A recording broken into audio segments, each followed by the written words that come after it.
That was wonderful, Beverly. Thank you very much. That was wonderful. Thank you, everyone, for attending the 78th annual meeting and this presidential luncheon. When I became LERA president, I knew that it would be one of the great honors of my career, but I didn't realize how much it would mean to me until I became immersed in the position over these last 11 months. I will miss working so closely with Emily and Bernadette in the national office, and I hope I've helped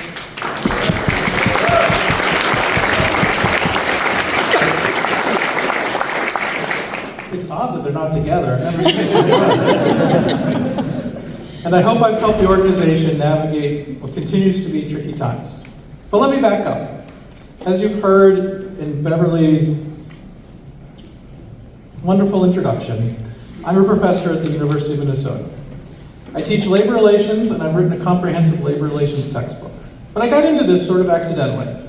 Both of my grandfathers were industrial electricians in Brooklyn and Bridgeport, Connecticut, during and after World War II. So they were unionized, but I don't remember it ever being anything really discussed, just came with the territory. So when I began my own career, I gravitated towards studying labor relations, at least at first because I found it fascinating rather than because of any particular life experience. As a quick side note, however, I imagine that my great-great-grandfather James Budd met Samuel Gompers. My Budd ancestors were cigar makers in the East End of London and then in Brooklyn. In 1867, Brooklyn cigar makers formed a union, and the first president, Henry Budd, is almost certainly my great-great-grand-uncle. During the cigar makers' strike of 1877, which followed the great uprising in the railroad industry, Samuel Gompers visited the Brooklyn local, where Henry Budd was still president, and perhaps his cigar maker brother, my great-great-grandfather, was there too. In any case, fast forward 110 years or so, and as I was studying economics as a PhD student, I gravitated towards labor economics, and then I found it more interesting to read about old strikes than to think about endogeneity issues estimating economic returns to human capital. I did my doctoral dissertation on UAW pattern bargaining, and then got a job as a brand new assistant professor at age 25 at the University of Minnesota in what was then the Industrial Relations Center. The Industrial Relations Center is now the Center for Human Resources and Labor Studies, and it is part of the Carlson School of Management, named after its benefactor, the late Kirk Carlson. Kirk Carlson created Carlson Companies, which took off when he bought the original Radisson Hotel and turned it into a global chain. Why am I bringing this up? Hold on to that thought. We'll come back to this later in my presentation. I've been in that same center at the University of Minnesota for 35 years. 35 years, I still can't believe it myself. I want to thank the center and the Carlson School for sponsoring this lunch. It really means a lot to me. And I also want to quickly say how wonderful it is that some of my university colleagues, friends really, are here today. Given our diverse academic interests and the specialization of academia, we don't usually attend the same conferences, so it's really truly special to have them here, more special than many of you might actually realize. LERA has been my other equally important intellectual home for 35 years too. More of you than I can count have made this home rewarding, whether through collaboration, advice, knowledge, support, or friendship. And I'm not really sure why I say or rather than and.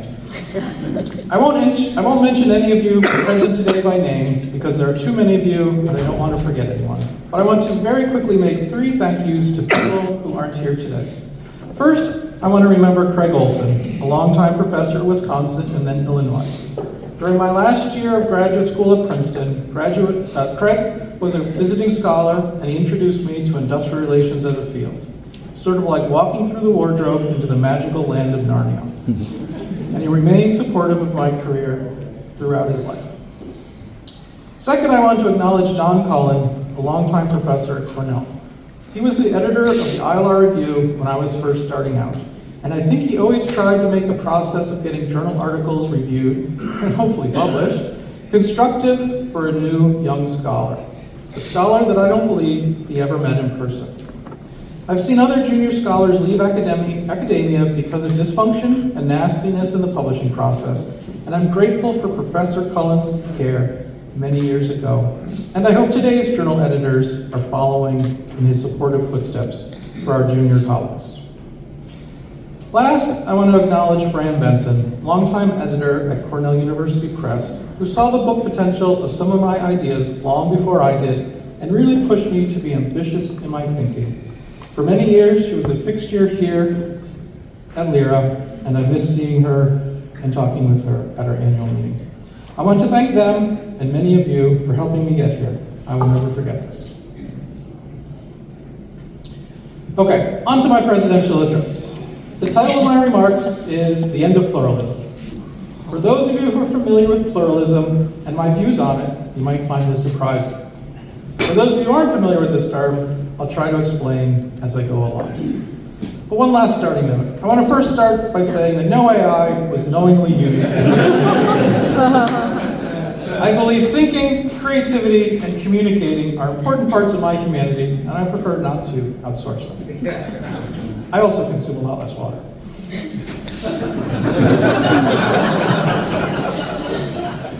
The 1930s ushered in a new era of labor policy in the United States under the banner of the New Deal.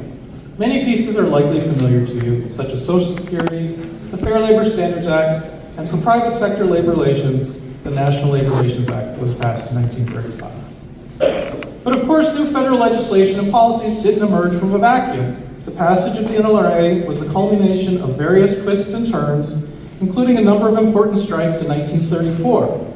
This includes the West Coast Longshore and San Francisco General strikes, the Southern Textile strikes, and the Minneapolis Teamster strike. If you went to the Lynx game on Wednesday night, or have had dinner in the warehouse district, you've been walking in the shadows of armed battles from the Minneapolis Teamster strike.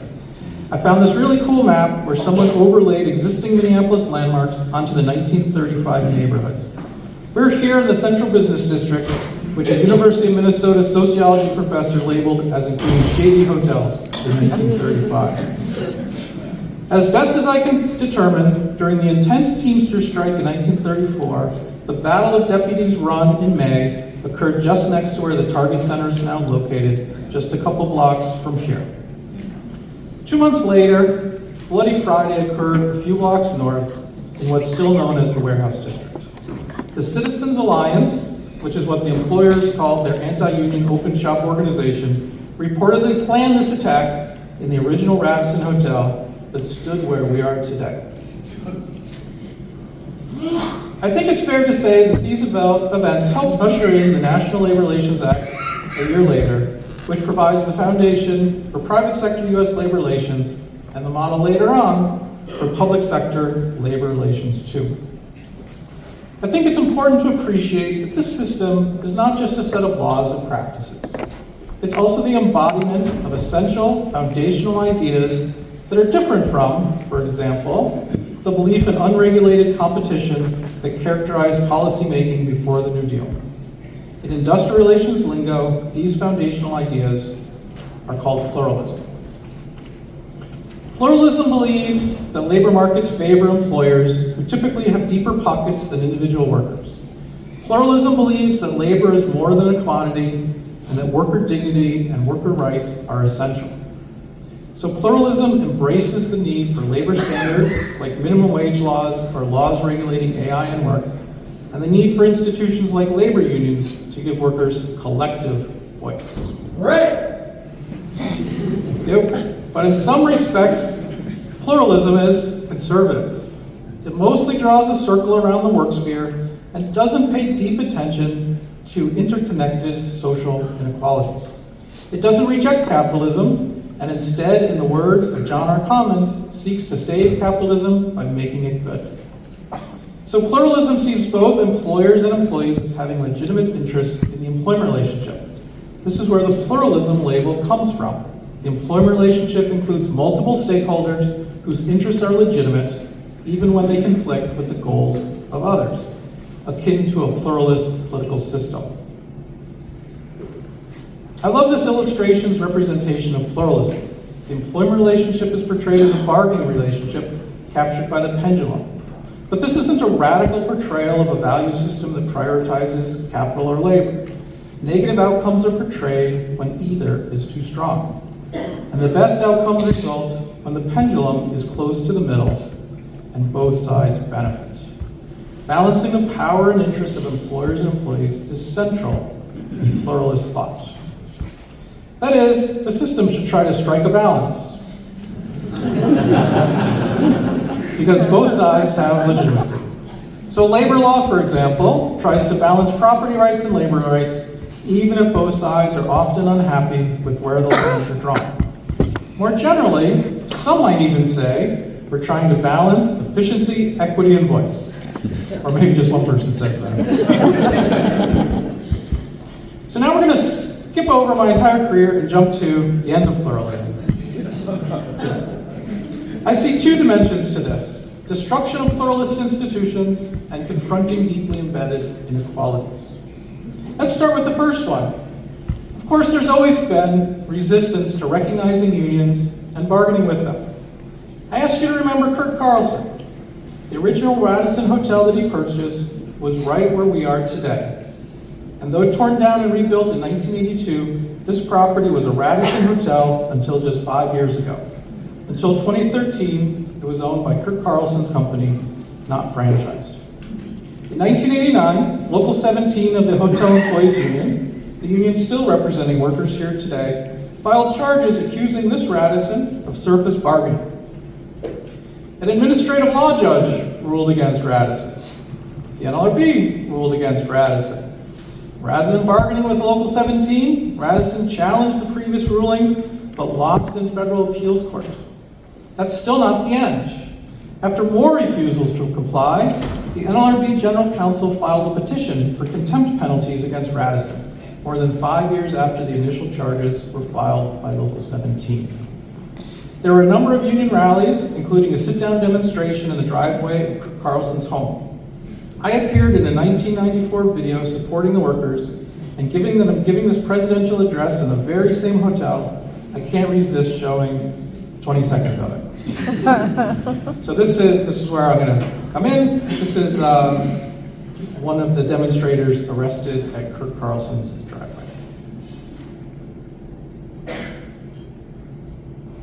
Each year, between 20 and 25,000 allegations of unfair labor practices are filed with the National Labor Relations Board. Out of the 3,000 unfair labor practice allegations that are found to have merit by the National Labor Relations Board, less than 1% actually get to the stage that the Radisson has had.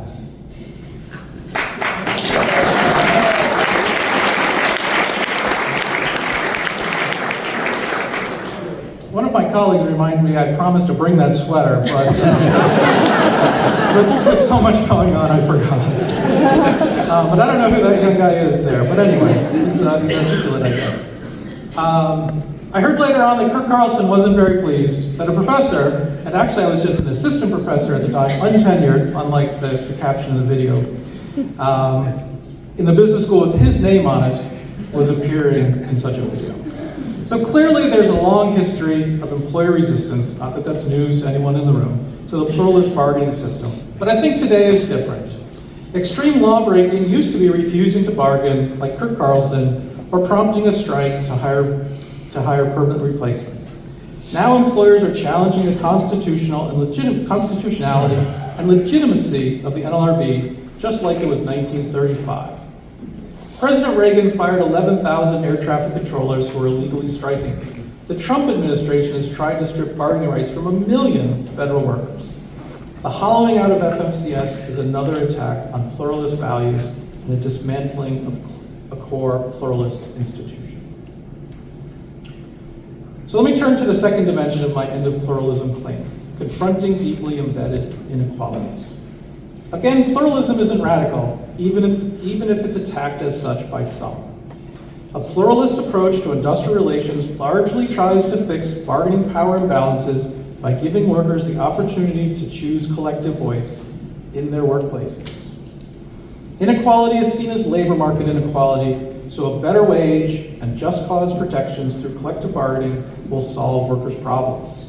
This is different from more radical, critical, and heterodox schools of thought that see inequalities as deeply embedded in interlocking societal systems, not just the labor market, but the labor market interacting with the political arena, the legal system, housing, education, voting, on and on. After the murder of George Floyd just 3 miles from here, I spent several years developing and launching a new required course for all undergraduates in my business school, $1,000 a year. It's called Race, Power, and Justice in Business. I'm embarrassed to admit that I'd never really thought about race very deeply in my work before that. A pluralist approach to understanding racial inequality focuses on labor market imbalances, and thus looks to anti-discrimination laws and collective power to redress these. That might, emphasis on might, be sufficient if racial inequality was purely a labor market phenomenon. But of course it's not. The more I read about systemic inequality and its roots in ideas as well as practices, and its reproduction through interlinkages involving housing, education, healthcare, voting, work, and more, well, it was hard for me to remain a pluralist. Yes, me, the author of multiple books grounded in pluralism, if not making the case for it, questioning my own belief system. And many unions aren't remaining pluralist either. It's well known that labor unions have a complicated history when it comes to racial and gender equality.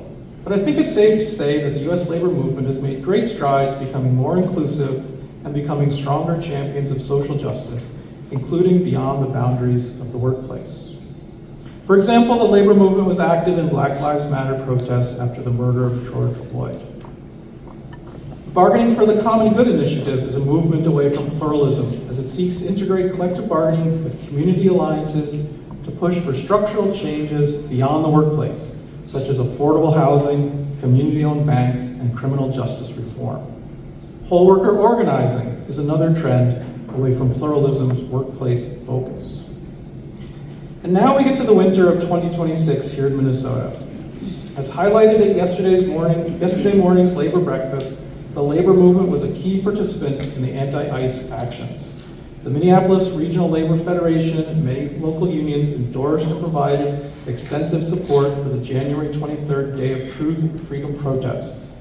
The national presidents of SEIU, AFT, and the CWA all spoke at the Target Center rally that day. Local unions and federations supported their members in the community throughout this occupation, as many of you heard in this very room yesterday morning. The hotel employees union that represents workers here at the Royal Sonesta created an emergency food distribution network, which included delivering food to members who were afraid to leave their homes. And these weren't labor actions narrowly defined, again, as emphasized yesterday morning, they were community actions done with faith organizations, community organizations, and neighbors. In fact, while Minnesota's largest corporations could only muster a weak PR statement, many small businesses in affected neighborhoods also participated in community and worker support actions during Operation Metro Surge. So at the risk of oversimplifying complicated stories, perhaps we could see the era of pluralism in US labor relations as ushered in by the Teamsters strike in 1934 and ushered out by anti-ICE actions 92 years later. But what happens next?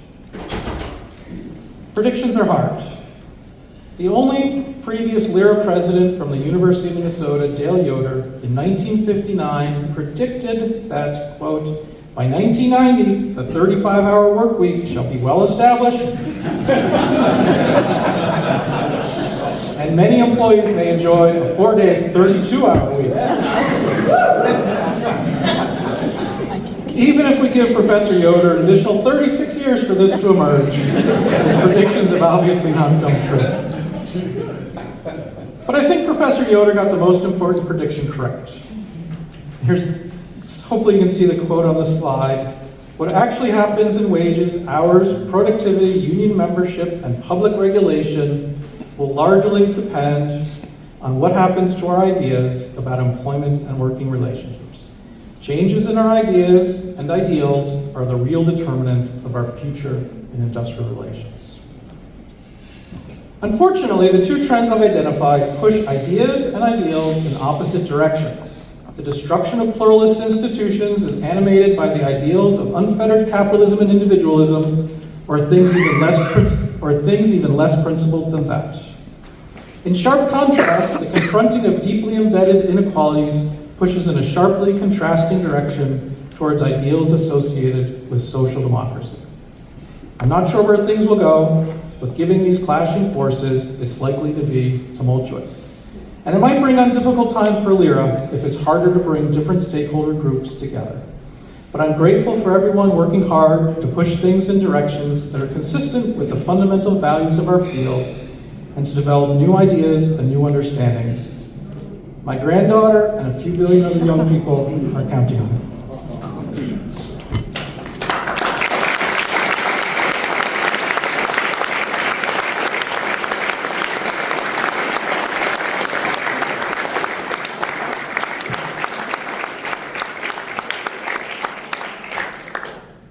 Thank you for trusting me with the leadership of LERA for the past year. It's truly been one of the great honors of my career.